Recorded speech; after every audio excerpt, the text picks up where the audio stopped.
দিনাজপুরের বীরগঞ্জে বর্ণাঢ্য আয়োজনের মধ্য দিয়ে জাতীয় পুষ্টি সপ্তাহের সমাপনী অনুষ্ঠান ও পুরস্কার বিতরণী অনুষ্ঠান অনুষ্ঠিত হয়েছে।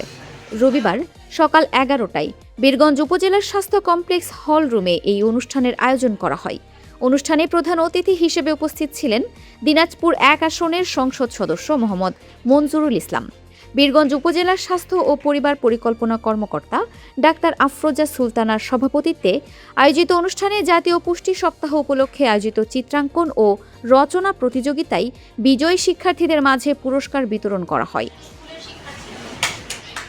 অনুষ্ঠানে বিশেষ অতিথি হিসেবে উপস্থিত ছিলেন উপজেলা নির্বাহী অফিসার সুমা খাতুন এবং বীরগঞ্জ থানার অফিসার ইনচার্জ মোহাম্মদ সাইফুল ইসলাম। এছাড়াও অন্যান্যের মধ্যে উপস্থিত ছিলেন দিনাজপুর জেলা প্রবাসী ও কল্যাণ বিষয়ক সম্পাদক এবং বীরগঞ্জ পৌর বিএনপির সভাপতি আলহাজ আমিরুল বাহার, বীর মুক্তিযোদ্ধা কবিরুল ইসলাম ও উপজেলা বিএনপির যুগ্ম সাধারণ সম্পাদক শওকত জুলিয়াস জুয়েল। অনুষ্ঠানে আরও অংশগ্রহণ করেন নিজ পাড়া ইউনিয়ন পরিষদের চেয়ারম্যান আনিসুর রহমান আনিস, উপজেলা বিএনপির ছাত্র বিষয়ক সম্পাদক শাহজাহান সিরাজ শিপন সহ স্থানীয় গণমাধ্যম কর্মী ও স্বাস্থ্য বিভাগের বিভিন্ন পর্যায়ের কর্মকর্তারা।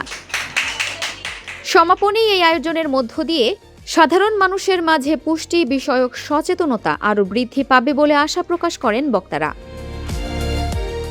Dinajpur TV multimedia desk.